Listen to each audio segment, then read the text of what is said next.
¿Qué se necesita para que un solo hombre detenga a un imperio? No estamos hablando de batallas románticas donde héroes mitológicos desafían a los dioses.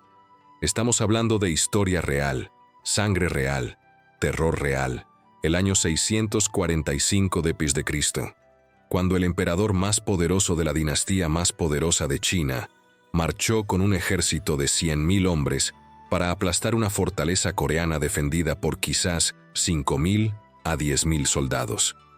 Estamos hablando de un asedio que debería haber terminado en días, que se convirtió en semanas, luego meses, y finalmente en una de las humillaciones más devastadoras que China jamás experimentó. Y estamos hablando de un general cuyo nombre, Yang Manchun se convirtió en leyenda no porque ganara de manera espectacular, sino porque simplemente se negó a perder. Esta es la historia de la batalla de Ansi, un asedio que cambió la historia de Asia Oriental, que salvó a Corea de la conquista china, que rompió el impulso de uno de los ejércitos más poderosos jamás reunidos, y que demostró que a veces, solo a veces, la voluntad de un hombre y los muros de una ciudad pueden derrotar a todo el peso de un imperio. Pero para entender por qué esta batalla importó tanto, para entender por qué el emperador Taizong de la dinastía Tang arriesgó todo para conquistar una fortaleza relativamente pequeña en la frontera noroeste de Corea, necesitamos entender el contexto, quién era Taizong, qué era Goguryeo, y por qué estos dos estaban destinados a colisionar en una de las batallas más brutales del siglo VII. Comencemos con el emperador Taizong, porque este no era algún gobernante mediocre lanzando campaña vanidosa. Taizong, nacido Li Shimin, fue posiblemente el emperador más capaz en toda la historia china.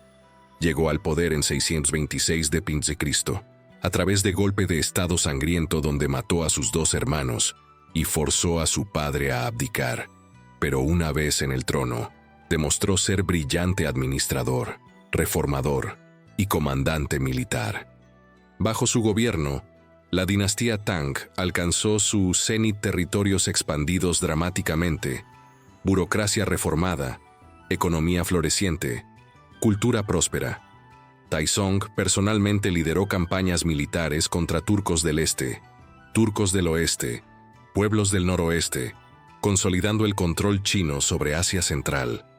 Para 640 d.C., había expandido el imperio Tang a su mayor extensión territorial, creando uno de los imperios más poderosos que el mundo jamás había visto. Pero había un problema que lo molestaba: Goguryeo. Goguryeo era uno de los 3 reinos de Corea junto con Baekje al suroeste y Silla al sureste. Pero Goguryeo no era pequeño reino tributario. Era potencia regional masiva que controlaba no solo el norte de la península coreana, sino también gran parte de Manchuria, territorio que China consideraba legítimamente suyo. Goguryeo había existido durante siglos, había resistido múltiples intentos de conquista china, había derrotado masivos ejércitos chinos una y otra vez. Y esto era intolerable para Taizong. Desde perspectiva china, Goguryeo era estado vasallo rebelde que se negaba a reconocer adecuadamente la superioridad china. Goguryeo había atacado estados tributarios chinos, había interferido en política china, había construido fortificaciones masivas a lo largo de su frontera con China, claramente preparándose para guerra defensiva, no comportándose como vasallo obediente. Y lo más galling, Goguryeo había derrotado completamente campaña militar china masiva, lanzada por dinastía Sui predecesora de Tangen, 612-614 d.C. El emperador Sui Yangdi había reunido ejército reportado de más de 1 millón de hombres, probablemente exagerado, pero ciertamente cientos de miles, para conquistar Goguryeo, y había fracasado desastrosamente. El general de Goguryeo, Eulji-Mundeok, había usado tácticas brillantes: retirada fingida, tierra quemada, acoso constante, para atraer ejército Sui profundo en territorio de Goguryeo, Luego lo destruyó en batalla del río Salsu en 612 d.C. De aproximadamente 300.000 soldados Sui que cruzaron el río, solo 2.700 regresaron. Fue uno de los desastres militares más devastadores en historia china y contribuyó directamente al colapso de dinastía Sui Yangdi. Fue asesinado en 618 d.C. Dinastía cayó. Tang emergió de caos resultante. Entonces, para Tang, Goguryeo no era solo problema territorial, era amenaza existencial, humillación nacional, territorio que había derrotado y destruido dinastía china entera. Taizong entendió que conquistar Goguryeo sería difícil. Aprendió de errores Sui.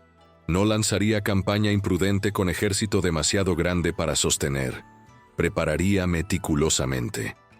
Durante años antes de 645 d.C., Taizong preparó su invasión. Acumuló suministros, entrenó tropas, aseguró sus fronteras occidentales y norteñas para poder concentrar fuerzas en el este. Construyó barcos para transporte naval, estableció depósitos de suministros a lo largo de la ruta de invasión. Cuando finalmente marchó en 645 d.C., su ejército era máquina militar de precisión, aproximadamente 100.000 tropas de combate respaldadas por logística masiva, ingenieros de asedio, caballería de élite, infantería veterana. Taizong personalmente comandó este ejército. Esto no era campaña delegada a generales subordinados, emperador mismo lideraría conquista de Goguryeo. Esto demuestra cuán importante era esto para él, pero también creó problema. Si fallaba, no era solo derrota militar, era humillación personal para el emperador más capaz de China. Taizong no podía permitirse fallar. Pero aquí está lo que hizo campaña de Taizong particularmente significativa. No era simplemente conquista territorial, era declaración ideológica. Taizong se veía a sí mismo como emperador confuciano, ideal gobernante virtuoso, cuya superioridad moral atraería a bárbaros a civilización china. Goguryeo rechazaba esto. Se negaba a someterse. Entonces su existencia continuada era desafío a pretensiones ideológicas de Taizong. Tenía que ser conquistado no solo por razones estratégicas, sino para validar cosmovisión confuciana de Taizong, donde China era centro natural de civilización, y todos los demás debían reconocer esto. Campaña inicial fue exitosa, aterradoramente exitosa. Taizong cruzó a territorio de Goguryeo, sitió fortalezas fronterizas, las capturó una tras otra. Fuerzas de Goguryeo lucharon duro, pero estaban superadas en número, superadas en equipo, superadas en generalato. Para junio de 645 d.C., Taizong había capturado 10 fortalezas importantes. Parecía que Goguryeo caería. Entonces, Taizong llegó a Ansi. Ansi era fortaleza relativamente pequeña en frontera noroeste de Goguryeo, cerca de lo que ahora es frontera China-Corea del Norte. No era particularmente grande población, quizás 50.000, incluyendo civiles, guarnición de quizás 5.000, 10.000 soldados. Murallas eran fuertes pero no extraordinarias. No había razón para pensar que Ansi resistiría donde otras fortalezas habían caído. Pero Ansi tenía algo que otras fortalezas no tenían: Yang Manchun. No sabemos mucho sobre Yang Manchun. Fuentes históricas son escasas, contradictorias. Ni siquiera estamos completamente seguros de su nombre. Algunas fuentes lo llaman Yang Manchun, otras simplemente se refieren a el comandante de Ansi. Era aparentemente aristócrata local, comandante de guarnición, hombre de mediana edad cuando comenzó asedio. No había liderado ejércitos masivos, no había ganado batallas épicas antes de esto. Era comandante competente de fortaleza fronteriza. Pero lo que Yang Manchun tenía era algo más raro que genio táctico. Tenía absoluta negativa a rendirse sin importar las probabilidades, habilidad para inspirar esa misma negativa en sus soldados, y comprensión brillante de psicología de guerra de asedio. Cuando ejército de Taizong llegó a Ansi en junio de 645 d.C., procedimiento estándar habría sido que comandante de fortaleza evaluara situación ejército imperial chino masivo, emperador mismo presente, otras fortalezas ya caídas, y negocie rendición. Comandantes sabios rendían fortalezas cuando resistencia era fútil, salvando sus soldados y civiles de masacre, frecuentemente recibiendo tratamiento generoso de conquistadores a cambio de evitarles asedio costoso. Yang Manchun rechazó rendirse. Taizong ofreció términos: rinde la fortaleza, vidas serán perdonadas, recibirás posición en administración Tang, ciudad será integrada pacíficamente a imperio. Yang Manchun rechazó. Este rechazo cambió todo. Significaba que Taizong tendría que tomar Ansi por fuerza, y guerra de asedio en 645 d.C. era brutal, costosa, lenta. Pero Taizong no podía simplemente evitar Ansi dejar fortaleza hostil en su retaguardia mientras avanzaba más profundo en Goguryeo. Sería desastroso. Sus líneas de suministro serían vulnerables, su retirada podría ser cortada, tenía que tomar Ansi. Entonces comenzó asedio. Y aquí es donde la historia se vuelve extraordinaria. Taizong estableció asedio completo alrededor de Ansi. Rodeó ciudad con tropas, cortando todas las rutas de suministro y escape. Trajo ingenieros de asedio, construyó torres de asedio, preparó arietes, comenzó bombardeo constante de murallas con catapultas y ballestas. Procedimiento estándar de asedio chino era metódico.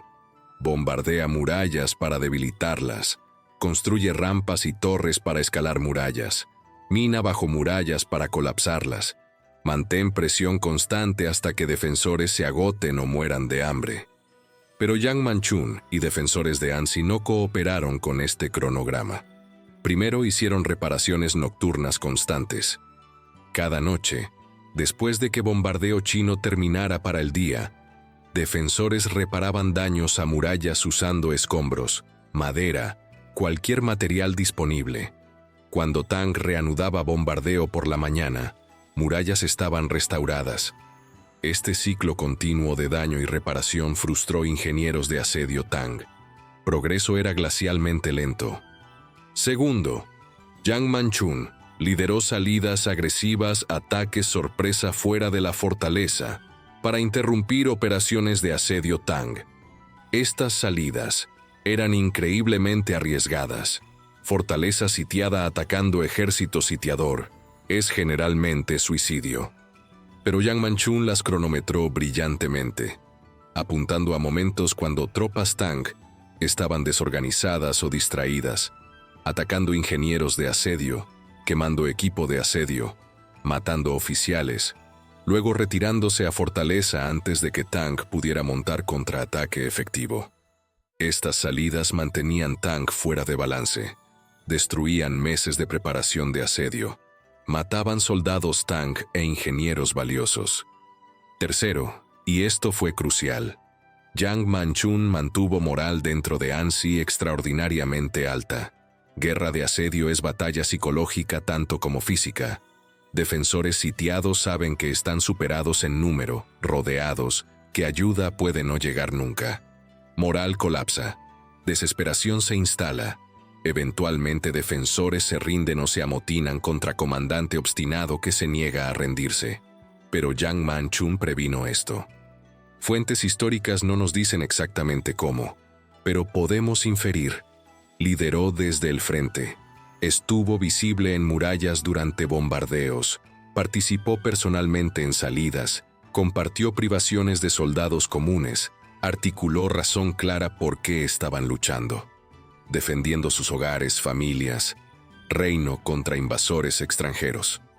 También importante, Yang Manchun debe haber mantenido disciplina estricta, orden dentro de ciudad, distribución equitativa de suministros decrecientes. Ciudades sitiadas frecuentemente colapsan en caos, disturbios sobre comida, violencia entre civiles y soldados, colapso de orden social. Ansi permaneció organizada, disciplinada, funcional durante meses de asedio. Esto es extraordinario y habla de habilidades de liderazgo de Yang Manchun. Pero esto era solo el comienzo de la larga lucha.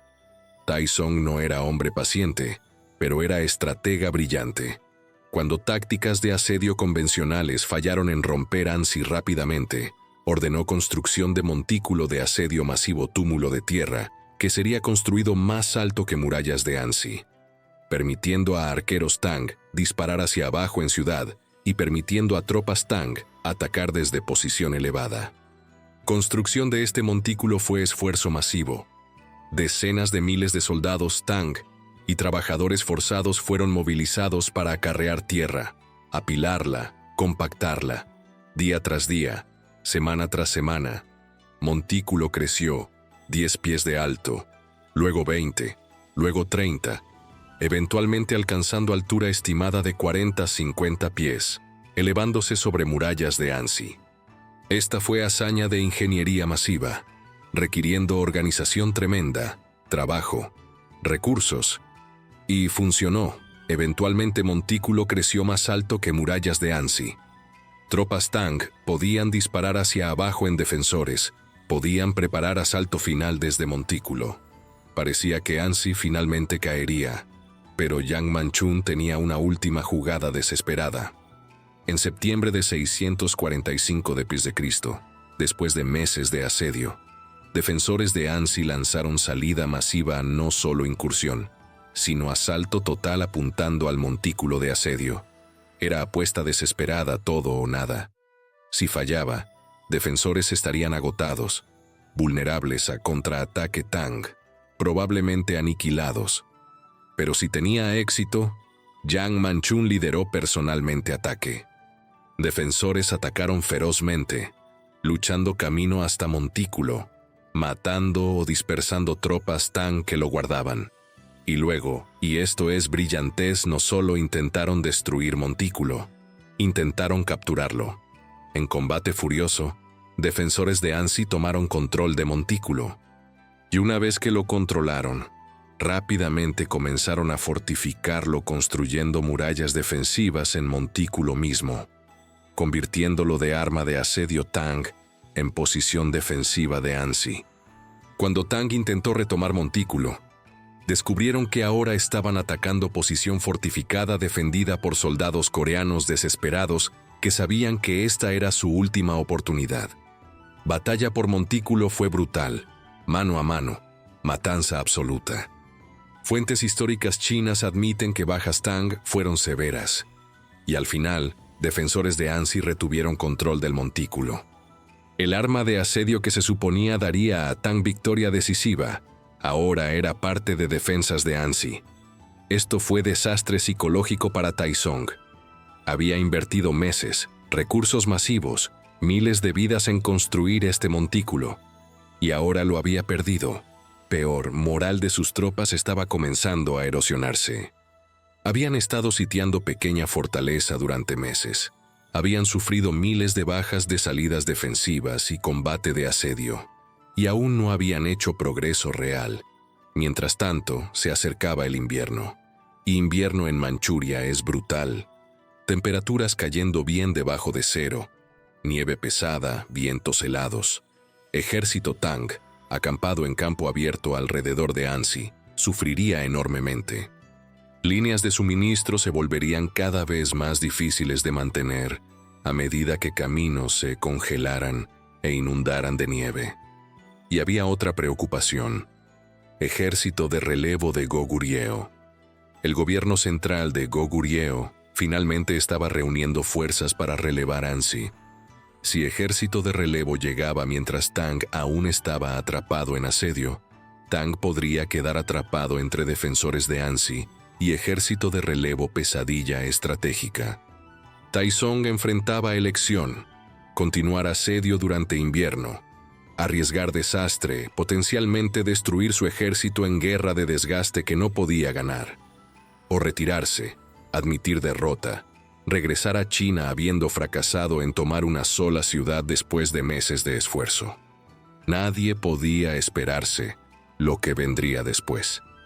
En octubre de 645 d.C., después de 3 meses de asedio brutal, el emperador Taizong de China tomó una de las decisiones más humillantes de su vida. Ordenó retirada. Después de reunir el ejército más poderoso en Asia Oriental, después de marchar personalmente para conquistar Goguryeo, después de capturar 10 fortalezas, después de invertir meses y miles de vidas intentando tomar Ansi, se rindió. Levantó el asedio y marchó de regreso a China. Pero para entender por completo la magnitud de lo que Yang Manchun y los defensores de Ansi lograron, necesitamos entender no solo la batalla misma, sino sus consecuencias. Cómo salvó Goguryeo, cómo cambió equilibrio de poder en Asia Oriental, y cómo una victoria defensiva en ciudad pequeña derrotó ambiciones imperiales del emperador más capaz de China.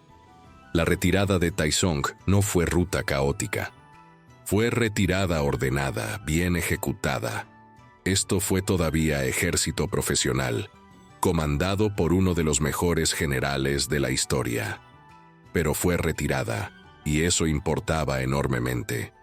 Fuentes chinas intentan minimizar significado, dicen que Taizong se retiró debido a clima, que siempre había planeado ser campaña limitada, que logró objetivos estratégicos incluso sin tomar Ansi. Pero estas son racionalizaciones obvias. Verdad era clara. Emperador de China había marchado personalmente para conquistar Goguryeo, y una sola fortaleza lo había detenido. Este fracaso tuvo consecuencias inmediatas y de largo alcance. Inmediatamente, retirada salvó Goguryeo. Si Taizong hubiera tomado Ansi en verano de 645 d.C., habría tenido tiempo para avanzar más profundo en territorio de Goguryeo antes del invierno, posiblemente sitiando la capital Pyongyang. Con impulso a su favor, con moral Tang alta y moral de Goguryeo rota, conquista habría sido posible, pero defensa de Yang Manchun consumió meses cruciales. Para cuando Taizong se retiró, era demasiado tarde en temporada para más campaña.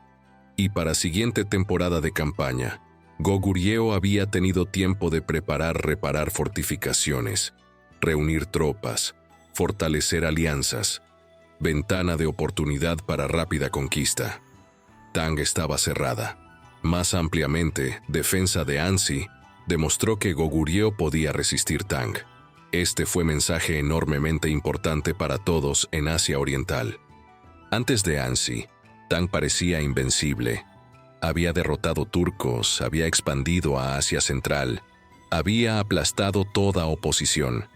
Pero Ansi demostró que Tang podía ser detenido, que pequeña fuerza con liderazgo brillante y determinación podía frustrar ejército imperial masivo.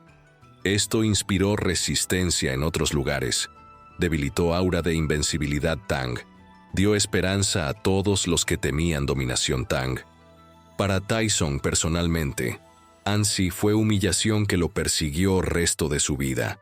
Era emperador que valoraba su reputación como comandante militar, que se enorgullecía de sus conquistas, que veía victoria militar como validación de su virtud confuciana. Ansi fue mancha en ese récord.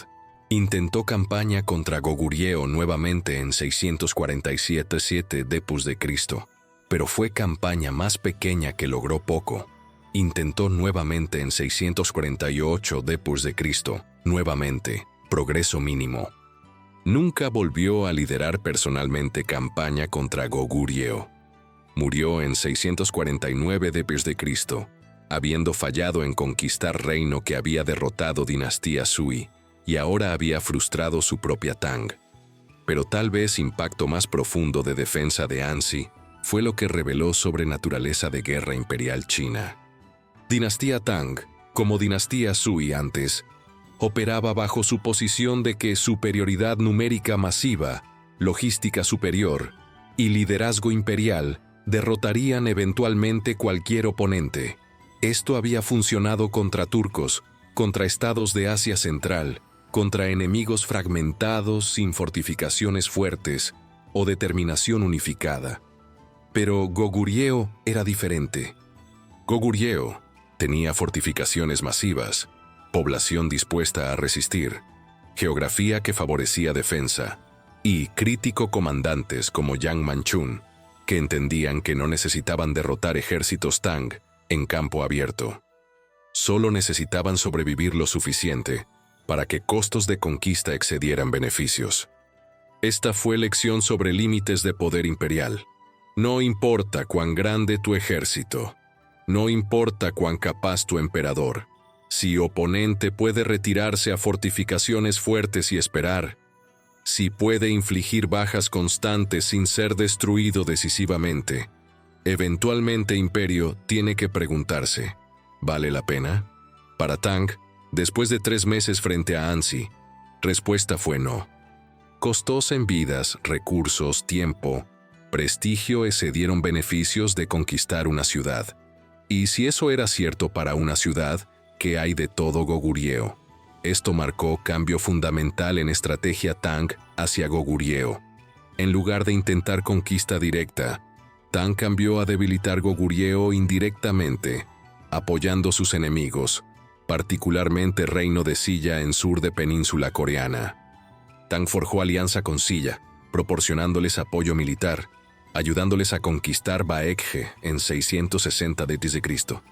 Entonces Tang y Silla juntos atacaron Goguryeo nuevamente en 661-668 d.C. Esta vez tuvo éxito, pero solo después de años de guerra, solo con Silla haciendo mucho del trabajo pesado, y solo después de que Goguryeo hubiera sido debilitado por guerra civil interna y conflicto de sucesión. Incluso entonces, conquistar Goguryeo tomó 7 años de guerra continua, y crucialmente, no fue emperador Tang, liderando personalmente fue campaña delegada a generales, no cruzada imperial personal. Tang había aprendido de Ansi que conquista directa era demasiado costosa. Pero ¿qué hay del hombre mismo Yang Manchun? ¿Qué le pasó después de defensa heroica de Ansi? Aquí, registro histórico se vuelve frustrante. Fuentes chinas, comprensiblemente, no están ansiosas por hablar mucho sobre hombre que humilló a su emperador. Fuentes coreanas son fragmentarias. Lo que sabemos es esto. Yang Manchun sobrevivió el asedio. Cuando Taizong se retiró, Yang Manchun y sus defensores habían resistido. Probablemente fueron celebrados como héroes en Goguryeo salvadores que detuvieron invasión Tang, defensores que protegieron reino. Pero detalles de vida posterior de Yang Manchun son desconocidos. No sabemos cuándo murió, cómo murió, qué roles jugó en política de Goguryeo después. Se desvanece de registro histórico después de defensa de Ansi, dejando solo leyenda de esos 3 meses extraordinarios. Esto es frustrante desde perspectiva histórica, pero en cierto sentido apropiado. Grandeza de Yang Manchun no estaba en toda su vida sino en esos 3 meses cuando se negó a rendirse, cuando lideró defensores contra probabilidades imposibles, cuando personalmente lideró salida que capturó montículo de asedio, cuando salvó su ciudad, su pueblo, su reino. Esos 3 meses fueron suficientes para inmortalidad. En Corea moderna, Yang Manchun es figura venerada símbolo de resistencia coreana contra agresión extranjera, ejemplo de cómo determinación y liderazgo brillante pueden derrotar fuerzas superiores. Hay monumentos a él, programas de televisión sobre defensa de Ansi, libros celebrando su heroísmo. Y esto es apropiado porque defensa de Ansi fue genuinamente uno de los momentos definitivos en historia coreana. Si Ansi hubiera caído, si Taizong hubiera conquistado Goguryeo en 645 d.C., toda historia de Asia Oriental habría sido diferente. Península coreana podría haberse convertido en provincia china. Cultura coreana habría sido sinizada mucho más intensivamente.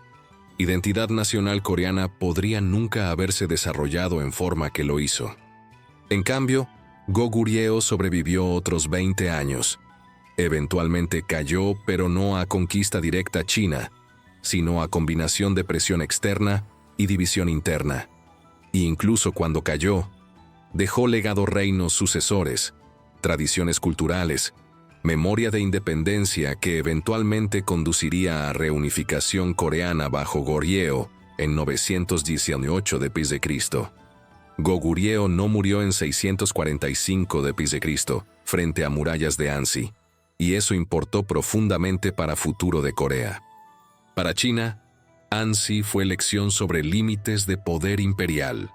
Tang fue dinastía poderosa, una de las más exitosas en historia china, pero no era omnipotente. No podía simplemente conquistar cualquier cosa que quisiera simplemente porque tenía más soldados. Geografía importaba, fortificaciones importaban, determinación de defensores importaba, liderazgo importaba, y a veces, pequeña fortaleza con comandante brillante podía detener imperio. Esta lección fue olvidada y reaprendida repetidamente a través de historia china. Cada vez que China se volvía demasiado confiada en su superioridad, algún enemigo más pequeño demostraría que números no lo son todo. Desde perspectiva militar más amplia, Batalla de Ansi demostró varias verdades importantes sobre guerra de asedio que siguen siendo relevantes. Primero, moral es tan importante como números. Defensores de Ansi estaban grotescamente superados en número, quizás 10-1 o peor, pero mantuvieron moral, disciplina, voluntad de luchar durante meses porque creían en su causa, confiaban en su comandante y entendieron que estaban defendiendo sus hogares. Taizong tenía más soldados, pero sus soldados estaban en tierra extranjera, sufriendo asedio prolongado, comenzando a cuestionar si vale la pena. Moral Tang erosionó mientras moral de Ansi se mantuvo fuerte, y eventualmente eso importó más que números. Segundo, defensa activa supera defensa pasiva. Yang Manchun no solo se escondió detrás de sus murallas esperando morir de hambre o ser abrumado, lideró salidas, atacó ingenieros de asedio Tang, capturó montículo de asedio, mantuvo Tang fuera de balance, los obligó a desviar recursos a defenderse de defensores. Nunca los dejó establecer rutina cómoda de bombardeo. Esta agresión desde ciudad sitiada fue arriesgada, pero crítica para éxito. Tercero, tiempo es arma en guerra de asedio. Atacante tiene que tomar ciudad antes de que costos se vuelvan insoportables, antes de que se acabe comida, antes de que cambie clima, antes de que llegue ejército de relevo, antes de que moral colapse. Defensor solo necesita sobrevivir suficiente para que atacante decida que no vale la pena. Yang Manchun entendió esto. No necesitaba derrotar ejército tan solo, necesitaba sobrevivir hasta invierno, hasta que costos de continuar asedio excedieran beneficios de eventual victoria. Y tuvo éxito. Cuarto, psicología importa. Guerra de asedio es tanto batalla psicológica como física. Taizong necesitaba victoria en Ansi para mantener impulso de campaña, para demostrar que Tang era invencible, para validar su decisión de liderar personalmente invasión. Cada día que Ansi resistía, era victoria psicológica para defensores y derrota psicológica para Tang. Eventualmente, peso psicológico de fracasar en tomar ciudad pequeña se volvió insoportable para Taizong. Y quinto, quizás más importante, liderazgo importa más en guerra de asedio que en casi cualquier otra forma de combate. En batalla campal, genio táctico puede marcar diferencia, pero también números, terreno, moral, equipo. En guerra de asedio, todo se estrecha a espacio pequeño, número limitado de defensores, situación que puede durar meses. En tales circunstancias, calidad de liderazgo se vuelve dominante. Comandante brillante que puede mantener disciplina, moral, actividad ofensiva puede sostener defensa indefinidamente. Comandante mediocre con mismo número de tropas colapsará en semanas. Yang Manchun fue ese comandante brillante y marcó toda la diferencia. Pero tal vez legado más profundo de Ansi es lo que representa sobre resistencia humana y negativa a rendirse. Yang Manchun no tenía camino obvio hacia victoria. Estaba superado en número masivamente, rodeado, enfrentando mejor ejército en Asia Oriental, liderado por mejor emperador. Rendición habría sido razonable, habría salvado vidas, habría sido lo que cualquier comandante pragmático habría hecho. Pero Yang Manchun se negó, no porque fuera estúpido o temerario, sino porque entendió que a veces lo imposible es posible si te niegas a aceptar derrota. Cada noche cuando defensores reparaban murallas bombardeadas, estaban diciendo, no nos rendiremos. Cada salida que Yang Manchun lideró estaba diciendo, lucharemos hasta final. Cada día que Ansi resistía estaba diciendo, pueden tener más soldados, pero no pueden quebrar nuestra voluntad. Y eventualmente, Voluntad Inquebrantable derrotó números abrumadores. Esto es lección que resuena a través de siglos. En 1950-1953, durante Guerra de Corea, cuando fuerzas de Naciones Unidas sitiaron Pyongyang y avanzaron al río Yalu, solo para ser empujadas de regreso por intervención china y resistencia norcoreana, paralelos con Ansi, fueron evidentes nuevamente potencia extranjera intentando conquistar Corea, nuevamente resistencia coreana sostenida más allá de expectativas, nuevamente costos de conquista excediendo beneficios. Historia no se repite, pero rima. Defensa de Yang Manchun de Ansi en 645 d.C. Es uno de los grandes momentos olvidados de historia militar olvidado en Occidente, al menos, donde batallas europeas como Maratón, Termópilas, Alesia, reciben atención desproporcionada. Pero medido por cualquier estándar objetivo, tamaño de fuerzas involucradas, calidad de generalato, importancia estratégica, significado histórico, Ansi merece estar en cualquier lista de batallas más significativas de historia humana. 5 a 10.000 defensores resistieron 100.000 atacantes durante 3 meses y ganaron. Eso es extraordinario. Un solo comandante frustró ambiciones imperiales del emperador más capaz de China. Eso es legendario. Y en hacer eso, salvó reino, preservó identidad nacional, cambió curso de historia de Asia Oriental. Eso es definitivo. Cuando Taizong marchó de regreso a China en octubre de 645 d.C., sabía que había fallado. Intentaría racionalizar, intentaría minimizar significado, intentaría pretender que fue siempre campaña limitada. Pero sabía. Y Yang Manchun, parado en murallas de Ansi viendo ejército Tang retirarse, sabía lo que había logrado. No había ganado en sentido convencional. Ansi estaba dañada, suministros bajos, bajas graves, pero había sobrevivido. Y en guerra de asedio contra ejército imperial, supervivencia es victoria.